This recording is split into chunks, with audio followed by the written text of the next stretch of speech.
adik-adik, selamat datang di Sophia Elevate Academy Channel.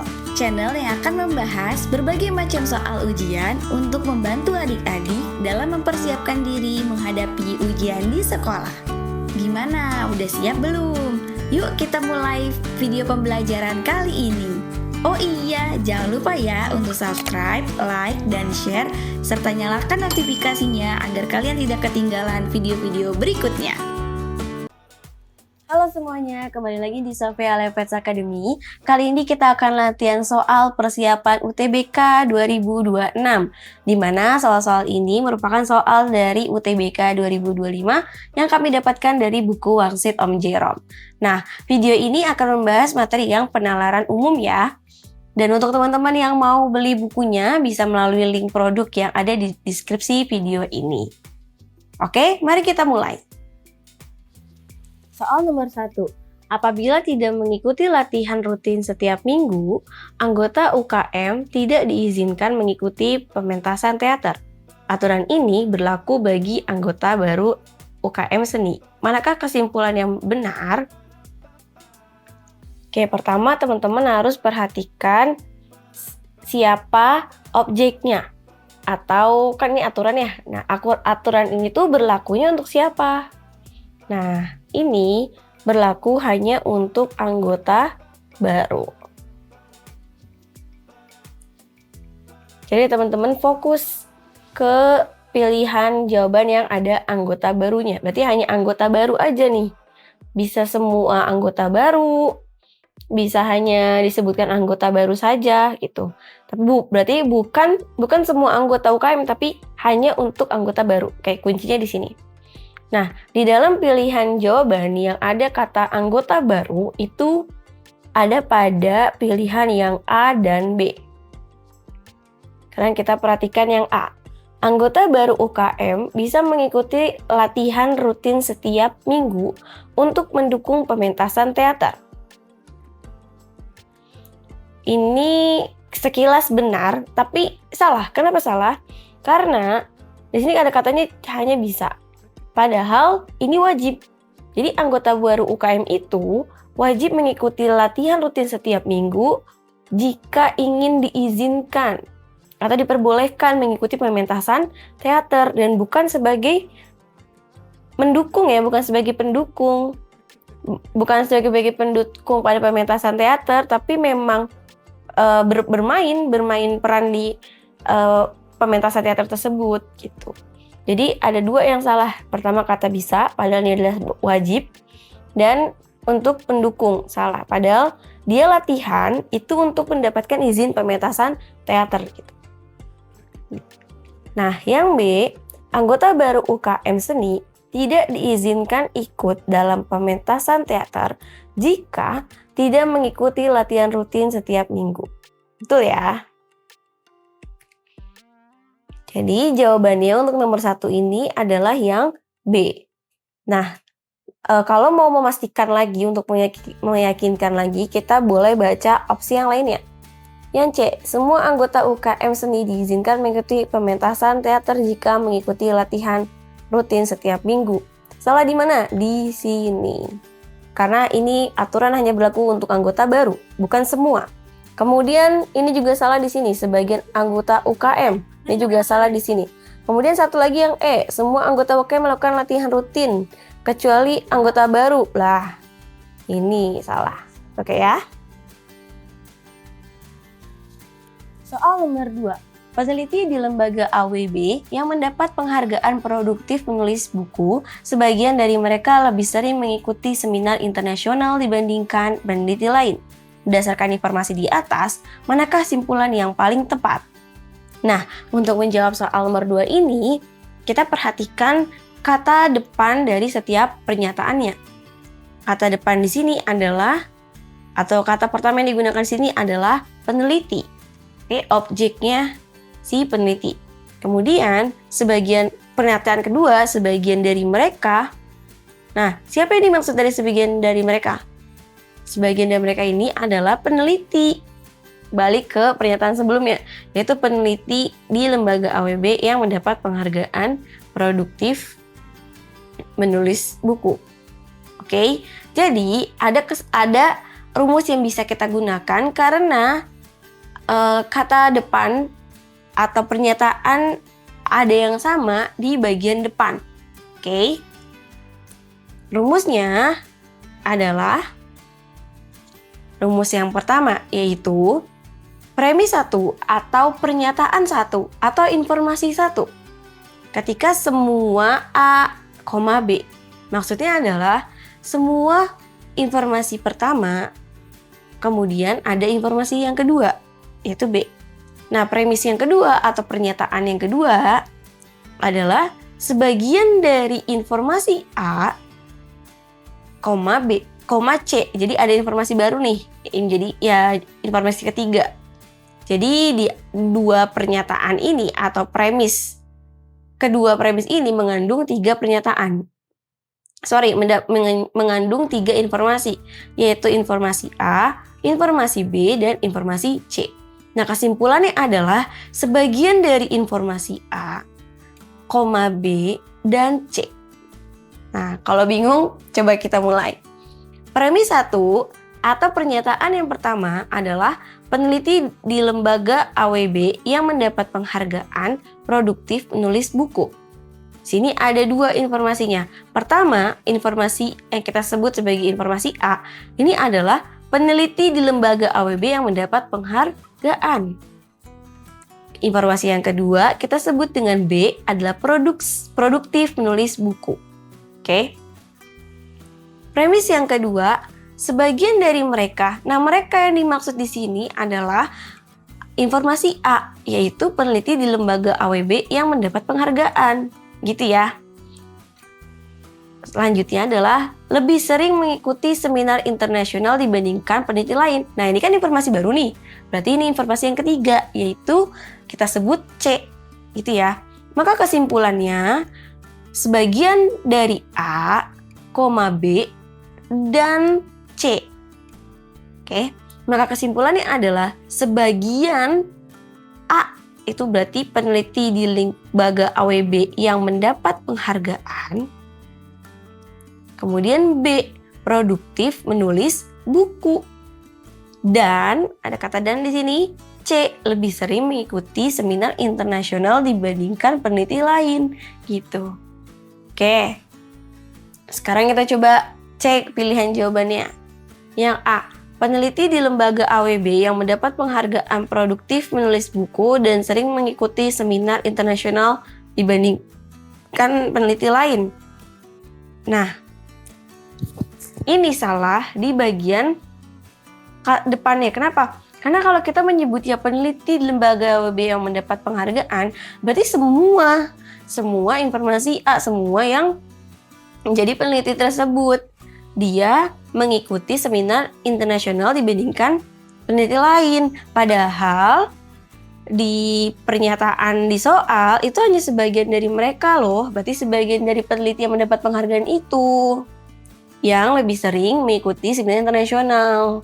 Sebagian yang lain enggak. Jadi sebagian lebih sering mengikuti seminar internasional, sebagian lagi enggak gitu. Jadi yang A ini salah.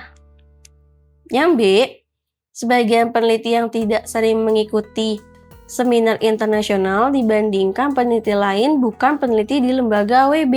Nah, ini lebih ngaco. Kenapa?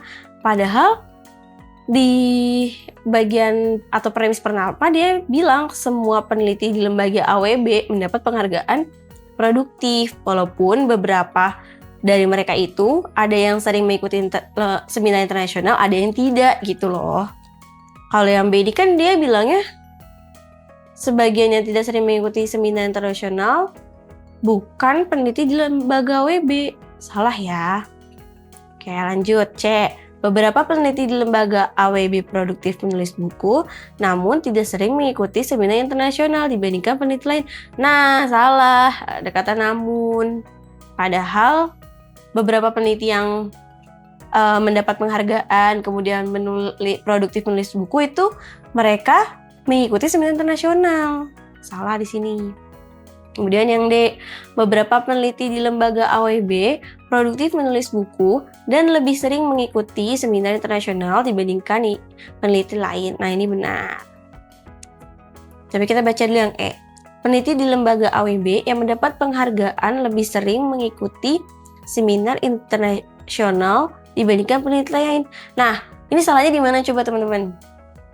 Salah karena dia tidak menyebutkan informasi yang kedua atau informasi yang B, yaitu produktif menulis buku. Gak ada kalimat itu di sini di opsi E. Jadi kurang. Kesimpulannya jadi kurang, gitu ya. Oke, jadi untuk nomor 2 ini jawabannya adalah yang D.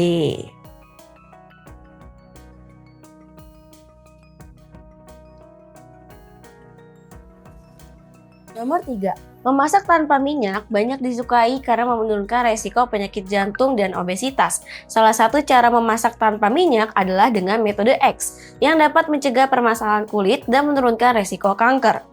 Berdasarkan paparan tersebut, manakah kesimpulan yang paling tepat? Nah, untuk menjawab soal ini, teman-teman harus mencari opsi jawaban yang sesuai dengan teksnya. Ya, jadi jangan di luar konteks ya, atau jangan di luar teksnya gitu. Yang A, hanya metode memasak dengan jenis X yang dapat menurunkan obesitas. Ini salah, kenapa? Karena di teks dia mengatakan bahwa memasak tanpa minyak itu dapat menurunkan resiko penyakit jantung dan obesitas. Berarti semua metode yang memasak tanpa minyak itu dapat menurunkan obesitas, tidak hanya pada metode X saja. Kemudian yang B, beberapa orang menggunakan metode memasak jenis X karena lebih sehat. Nah, di sini dikatakan metode X itu dapat mencegah permasalahan kulit dan menurunkan resiko kanker. Nah, ini juga bisa dikatakan itu lebih sehat ya. Tapi kita simpan dulu jawabannya.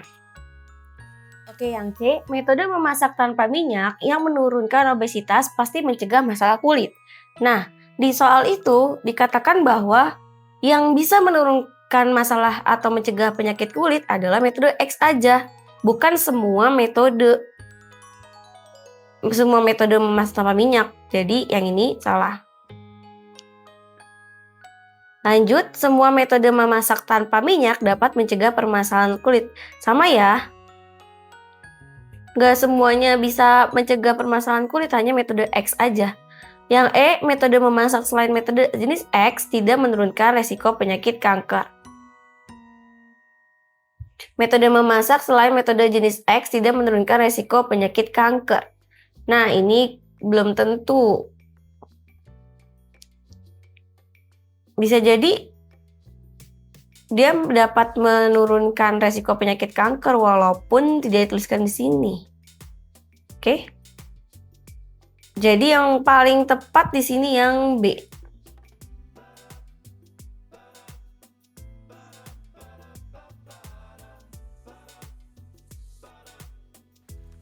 Soal nomor 4. Harga buah M sangat mahal karena petani buah M gagal panen. Biasanya pada musim kemarau, petani buah M panen raya. Berdasarkan pernyataan di atas, manakah simpulan yang benar? Nah, teman-teman bisa menggunakan rumus yang ini. Premis 1, ketika atau jika A menjadi B. Premis 2, bukan B, maka kesimpulannya adalah bukan A.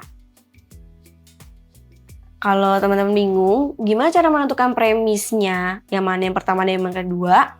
Nah, perlu diingat bahwa premis itu bukan berarti yang pernyataan atau informasi pertama yang kita dapatkan itu langsung menjadi premis 1.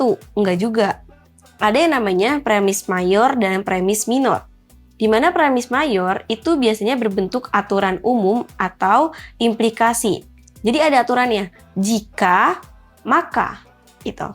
Nah, kalau premis minor ini fakta khusus yang terjadi atau informasi khusus yang terjadi. Kalau kita perhatikan dari soalnya, kalimat mana yang menjadi premis 1? Premis 1 itu yang ada aturannya, jika, maka, dan bersifat umum. Maka premis 1-nya itu adalah yang kalimat kedua. Biasanya pada musim kemarau, petani buah M panen raya. Biasanya, berarti kan itu umum ya. Kemudian pada musim kemarau, petani buah M panen raya berarti jika musim kemarau, maka petani buah M panen raya gitu kan ya. Berarti premis pertamanya adalah pernyataan yang kedua. Nah, pernyataan yang pertama ini, harga buah M sangat mahal karena petani buah M gagal panen. Ini informasi khusus. Dan itu berkebalikan dengan petani buah M panen raya, ya kan? Sesuai nih, rumusnya sesuai. Jadi premis satunya, jika A menjadi B, dan premis keduanya bukan B, maka kesimpulannya adalah bukan A. Kalau kesimpulannya bukan A, berarti bukan musim kemarau. Coba perhatikan lagi ke sini. Maka kalau kita susun yang rapi, premis 1 adalah pada musim kemarau, ini informasi yang A, petani buah M panen raya, ini informasi yang B. Nah, premis 2 ini kan bukan B. Kalau bukan B berarti B-nya adalah petani buah M panen raya, berarti bukan B adalah petani buah M gagal panen. Nah, kesimpulannya adalah bukan A. Berarti bukan A, yaitu bukan pada musim kemarau. Jadi jawabannya yang E. Oke, tapi coba kita baca opsi yang lain. Harga buah M murah saat panen raya. Kita nggak bisa ngambil kesimpulan ini ya teman-teman. Karena nggak disebutin juga nih di sini. Kalau pada musim raya itu harganya murah atau mahal. Dia hanya bilang kalau mahal itu karena si petani buahnya lagi gagal panen. Kemudian yang B, saat ini akan memasuki musim kemarau. Akan. Oke, belum tentu. Kemudian yang C, saat ini masa panen raya bagi petani buah M. Belum tentu ya. Kemudian yang D, harga buah M murah saat bukan musim kemarau. Soal nomor 5. Banyaknya penjual makanan cepat saji di Provinsi GVR menyebabkan banyaknya sampah plastik pembungkus makanan. Banyaknya sampah plastik yang beredar menyebabkan gorong-gorong tersumbat.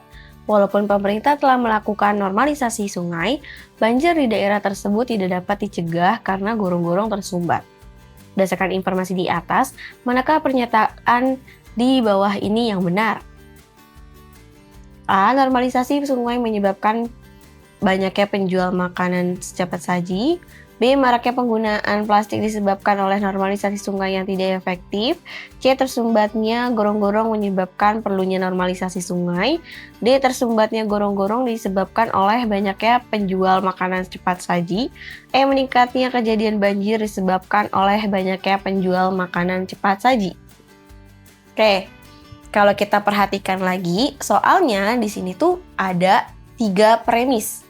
Oke, ada 3 pernyataan. Pernyataan pertama, banyaknya penjual makanan cepat saji di Provinsi GVR menyebabkan banyaknya sampah plastik pembungkus makanan. Nah, itu informasi yang pertama.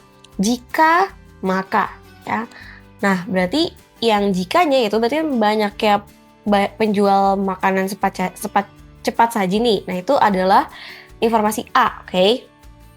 Maka, banyaknya plastik pembungkus makanan, itu informasi B. Nah, premis yang kedua adalah banyaknya sampah plastik yang beredar. Nah, ini sama nih dengan kalimat terakhir di pernyataan sebelumnya. Berarti ini adalah informasi B, sama-sama banyaknya sampah plastik yang beredar, oke? Menyebabkan apa? Maka menyebabkan gorong-gorong tersumbat. Oke, maka gorong-gorong tersumbat ini adalah poin C-nya. Nah, premis yang ketiga, banjir di daerah tersebut tidak dapat dicegah karena gorong-gorong yang tersumbat. Informasi yang ketiga atau premis yang ketiga adalah banjir di daerah tersebut tidak dapat dicegah. Nih ada informasi baru, D. Saya sebut informasi D. Kemudian gorong-gorong yang tersumbat ini balik lagi nih ke premis yang kedua. Sama ya. Gorong-gorong yang tersumbat berarti ini C. Oke. Nah, kita bisa pakai rumus ini. Premis 1, ketika A menjadi B, kemudian premis 2, B menjadi C, premis 3, C menjadi D, maka kesimpulannya adalah A menjadi D. Kalau kesimpulannya A menjadi D, berarti A-nya apa? banyaknya penjual makanan cepat saji di Provinsi GFR menyebabkan D. Di mana? Banjir di daerah tersebut tidak dapat dicegah. Oke? Oke, coba teman-teman boleh pause kalau belum mengerti, dibaca lagi. Jadi kita bisa pakai rumus yang ini. Jika A menjadi B, kemudian B menjadi C menjadi D, maka kesimpulannya adalah A menjadi D. A-nya banyaknya penjual makanan cepat saji di Provinsi GFR. D menyebabkan banjir di daerah tersebut tidak dapat dicegah.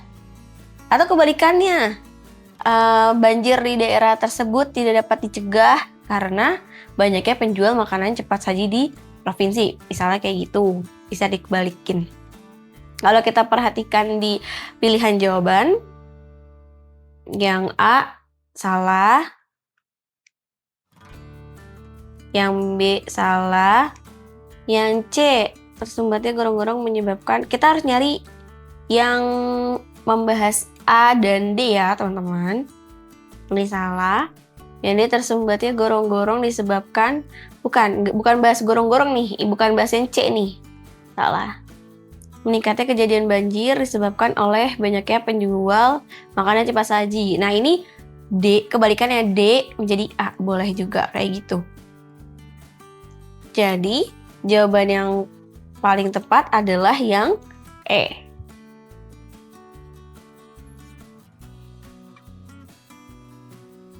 Nomor 6. Pedagang X mempertimbangkan untuk membuka kios baru. Potensi pembeli di lokasi A sangat besar, tetapi banyak saingan. Potensi pembeli di lokasi B rendah, namun tidak ada saingan di sana. Pedagang X akhirnya memutuskan membuat kios di lokasi B sambil menghindari tidak terpakainya modal yang dimiliki. Manakah yang paling memperkuat keputusan pedagang tersebut? Nah, kalau di sini disebutkan paling memperkuat, berarti alasan apa nih yang mendukung si pedagang X itu mengambil keputusan berdagang di lokasi B, bukan di lokasi A gitu ya.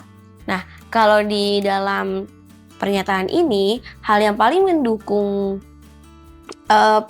pedagang X adalah kalimat terakhirnya, yaitu sambil menghindari tidak terpakainya modal yang dimiliki. Berarti dia tuh mencegah modalnya itu terbuang sia-sia gitu. Oke, itu yang paling alasan yang paling memperkuat ya, karena hanya itu yang ada di soal alasan yang tertulis. Oke, sekarang kita baca pilihan jawaban. Yang A, pedagang X ingin memaksimalkan penggunaan modalnya.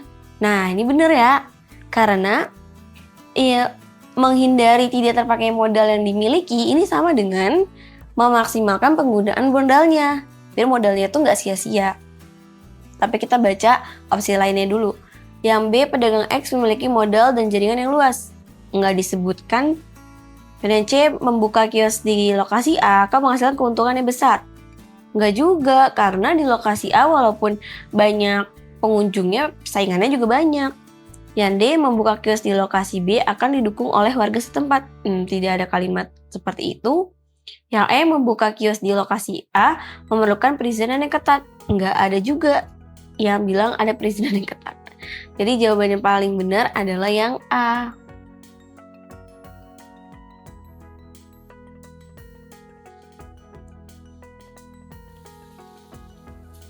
Nomor 7. Kemampuan penyelam di dalam laut memengaruhi keberhasilan penyelam dalam menghemat pemakaian oksigen. Supervisor menjelaskan bahwa penyelam A lebih cepat menghabiskan oksigen dibandingkan penyelam B. Manakah pernyataan di bawah ini yang paling memperlemah pendapat supervisor tersebut? Nah, kalau di soal sebelumnya adalah memperkuat, soal yang ini adalah memperlemah. Kalau memperkuat itu kan berarti kita mendukung. Tapi kalau memperlemah itu berarti tidak mendukung atau mengurangi dukungan atau mematahkan pendapat atau pernyataan yang disebutkan. Nah, kalau pengertian aslinya paling memperlemah itu artinya pernyataan yang membuat kesimpulan atau pendapat menjadi kurang meyakinkan atau diragukan. Nah, ciri-cirinya menunjukkan adanya penyebab lain selain yang diklaim, menunjukkan data pembanding tidak adil, menunjukkan contoh yang bertentangan, dan menyerang asumsi utama dari pendapat. Oke. Nah, di soal ini supervisor ini menghubungkan antara kemampuan dalam menghemat pemakaian oksigen dengan kemampuan menyelam, di mana semakin dia mampu menghemat penggunaan oksigen, maka dia semakin ahli dalam menyelam, gitu ya.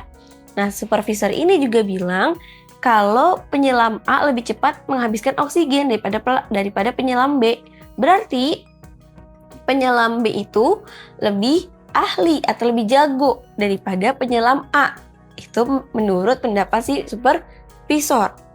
Nah, kita harus mematahkan pendapat tersebut atau melemahkan pendapat tersebut. Karena yang diminta di soal adalah yang paling memperlemah. Gitu. Oke, sekarang kita lihat pilihan jawabannya. Kalau yang A, penyelam B memiliki sertifikasi sebagai instrumen penyelam. Kalau dia punya sertifikasi, berarti penyelam B mendukung nggak kalau penyelam B itu lebih ahli dari A? Mendukung ya. Ini mendukung nih pernyataan yang A, bukan memperlemah. Salah. Karena yang diminta adalah memperlemah, teman-teman. Yang B, penyelam B belum pernah menyelam di perairan terbuka. Apakah itu bisa memperlemah pernyataan supervisornya? Bisa jadi. Bisa jadi karena dia lebih cepat menghabiskan bisa jadi dia cepat menghabiskan oksigen karena belum pernah menyelam di perairan terbuka, bisa jadi. Tapi itu tidak memperlemah ya, itu tidak mematahkan pendapat si supervisor ini. Kalau si A itu tidak jago atau lebih tidak jago daripada si B. Jadi yang B ini masih salah. Yang C, penyelam B lebih sering menyukai menyelam di dasar laut. Ini nggak relevan ya, nggak nyambung deh. Karena bukan masalah suka atau tidak suka nih. Ini masalahnya menghemat pemakaian oksigen dengan kemampuan penyelam. Jadi ini salah. Yang D, tabung oksigen yang dipakai penyelam B memiliki kapasitas besar. Nah, ini memperlemah pendapat supervisor. Jadi kan supervisor itu bilang kalau penyelam A itu lebih cepat menghabiskan oksigen dibandingkan penyelam B. Kalau menurut dia kan itu karena pernyataan sebelumnya tuh kemampuan menyelamnya berarti lebih jago si B daripada si A gitu. Lah, tapi kalau misalnya tabung oksigennya lebih besar yang dipakai oleh penyelam B daripada penyelam A, gimana? Kan udah pasti penyelam B nggak cepat kehabisan oksigen kan? Nah itu adalah ciri-ciri dari kalimat yang memperlemah, menunjukkan adanya penyebab lain selain yang diklaim. Ada faktor lain nih, ternyata tabung oksigen yang dipakai lebih besar atau punya kapasitas besar. Ini kan mematahkan teori atau mematahkan asumsi ya dari pendapat si supervisor. Jadi yang D ini benar. Coba yang E. Penyelam A berhasil menyelam dengan baik di berbagai kondisi. Nggak, ini tidak mematahkan ya. Jadi jawabannya yang D.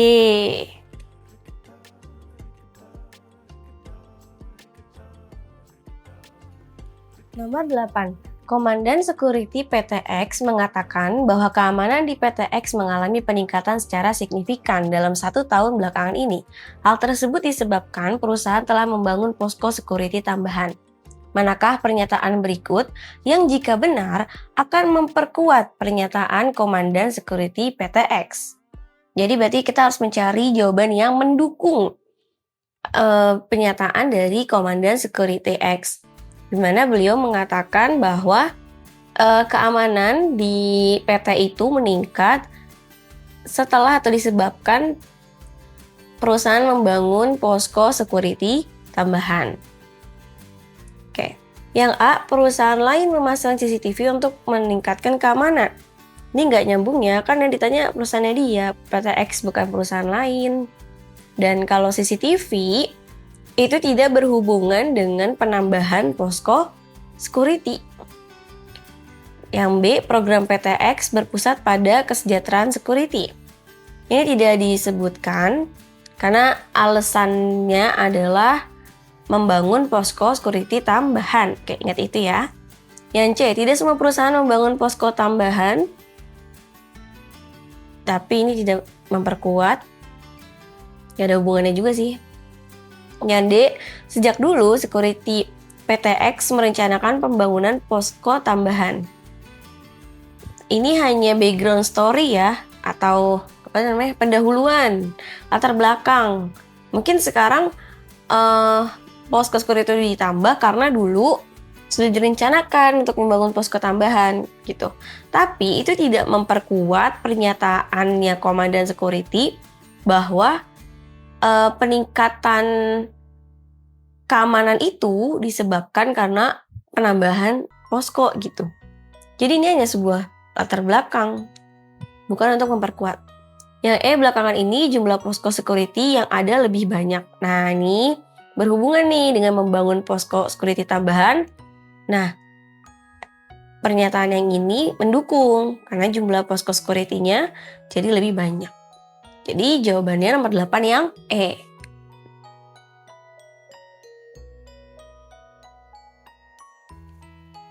Nomor 9. Tim negara X menjuarai badminton beregu berkat mental tanding yang tangguh dan adanya latihan ekstra. Adanya latihan ekstra tersebut terlihat dari penambahan durasi latihan dan adanya hukuman bagi yang melakukan kesalahan. Selain itu, kuatnya mental membuat pemain tahan terhadap tekanan yang terlihat dari minimnya kesalahan saat bertanding dan terlihat santai saat pertandingan. Jika tim negara X terlihat minim melakukan kesalahan, manakah kesimpulan di bawah ini yang paling mungkin benar? Jika tim negara X terlihat minim melakukan kesalahan, kalimatnya kalau di dalam soal ada di sini ya, terlihat minim. Kalau kita lihat lagi ke belakangnya, nih, selain itu, kuatnya mental membuat pemain tahan terhadap tekanan yang terlihat dari minimnya kesalahan saat pertandingan. Berarti kita bisa menyimpulkan kemungkinan paling benar kalau negara X itu terlihat minim melakukan kesalahan karena mentalnya kuat gitu. Ini ada di dalam teksnya. Yang A, pemain melampiaskan hukuman yang diterima dengan bercanda. Salah. Yang B, target menjadi juara membuat mereka harus bertanding lebih santai. Salah. Pemain tim X memiliki mental yang kuat saat pertandingan. Betul. Tapi kita lihat yang lain dulu. Mereka mampu menunjukkan sikap yang santai pada saat pertandingan. Ini tidak menjawab. Mereka mampu melepaskan ketegangan karena telah berlatih dengan ekstra. Ini juga tidak menjawab. Jadi untuk nomor 9 jawabannya yang C.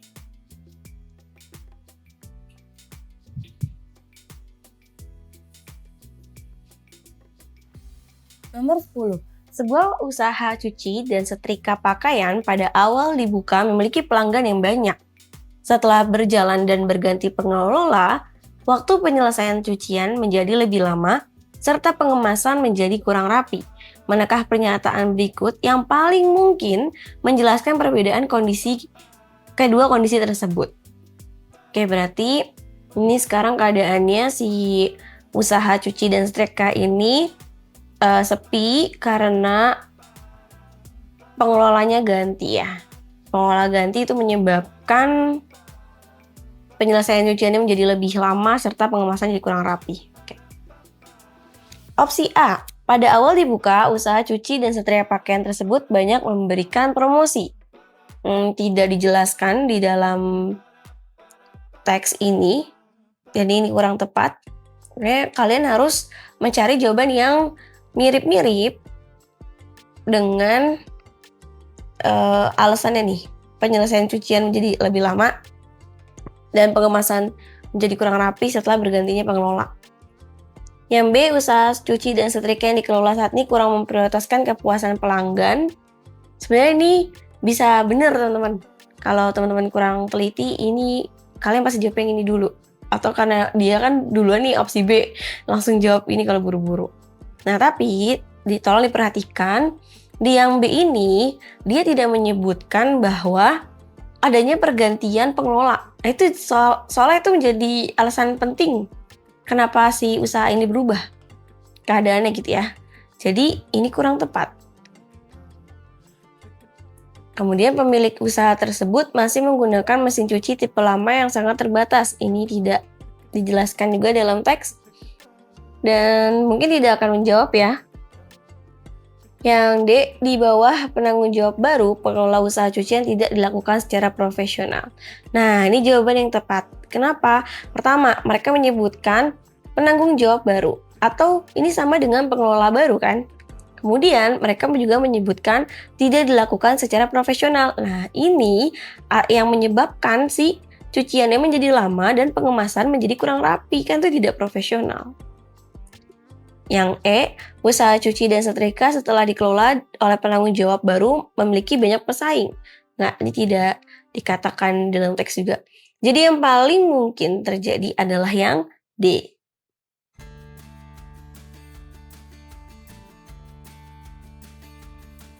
Nomor 11, meminum kopi kini menjadi aktivitas kaum muda sebagai kegiatan untuk bersosialisasi dan menikmati waktu santai.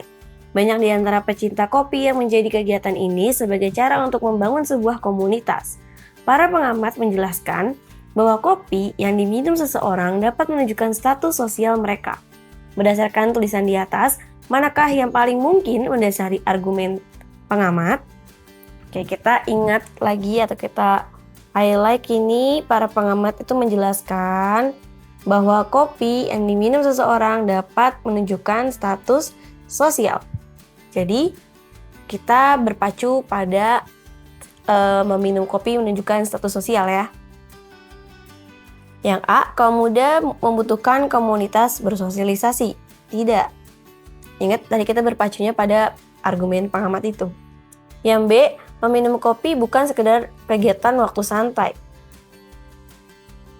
Iya, tapi tidak mendukung ya atau mendasari argumen pengamat. Salah. Meminum kopi sering dilakukan secara berkelompok? Enggak juga. Meminum kopi dapat menunjukkan gaya hidup. Nah, ini mendasari argumen pengamat. Kenapa? Karena gaya hidup itu berkaitan dengan status sosial. Jadi kalau misalnya status sosialnya tinggi, gaya hidupnya pasti tinggi. Mungkin minum kopinya di kafe-kafe yang mahal, yang luxury gitu-gitulah. Tapi kalau misalnya status sosialnya biasa aja, menengah, ya biasa aja, berarti gaya hidupnya juga biasa aja. Terus minum kopinya mungkin di kafe-kafe yang biasa juga, nggak yang mahal-mahal banget gitu. Jadi yang D ini benar, tapi kita cek dulu yang E. Munculnya berbagai kafe yang menyediakan kopi. Nah, ini tidak mendukung bahwa kopi itu menunjukkan status sosial. Jadi jawabannya yang paling tepat adalah yang D.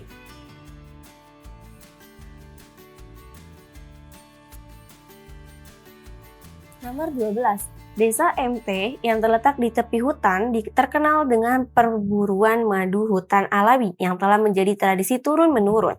Lebah-lebah di sekitar desa menghasilkan madu berkualitas tinggi.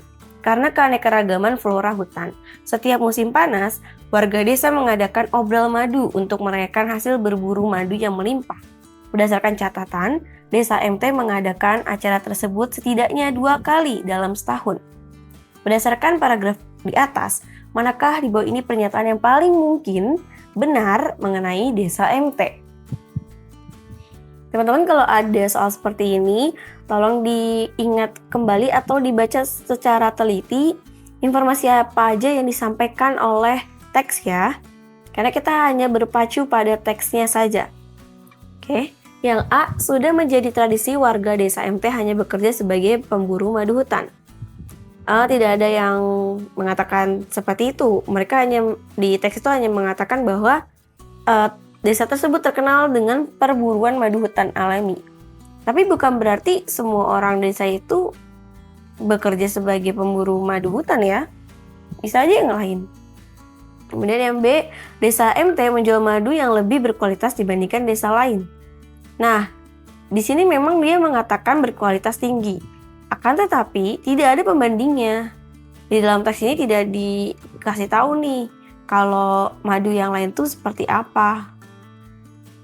Jadi kurang tepat. Yang C, warga desa MT akan mengadakan obral madu pada tahun depan. Benar apa salah? Benar. Nah benar, coba perhatikan lagi. Setiap musim panas. Tahun depan ada musim panas lagi nggak? Ada. Berdasarkan catatan, desa MT mengadakan acara tersebut setidaknya 2 kali dalam setahun.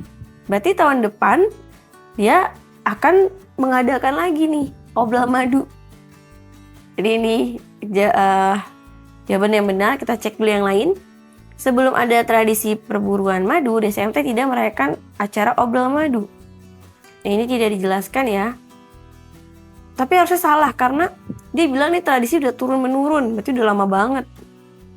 Yang E, hasil berburu madu hutan warga desa MT akan terus meningkat setiap tahunnya. Tidak, di dalam teksnya tidak dikatakan bahwa hasil madunya itu meningkat setiap tahunnya, tidak. Nggak ada kalimat yang menyatakan hal tersebut. Jadi jawabannya yang paling tepat adalah yang C. Oke, sekian dulu video kali ini. Semoga bermanfaat dan sampai jumpa di video selanjutnya. Gimana? Udah paham belum sama pembahasannya? Kalau ada adik-adik yang belum paham, bisa banget untuk tulis di kolom komentar. Nanti kita bisa berdiskusi lebih lanjut. Dan untuk adik-adik yang mau soal-soal ujian di sekolahnya, kami bahas di video berikutnya. Silakan untuk mengirimkan soal ujian kalian ke email kami ya. Sampai jumpa di video berikutnya.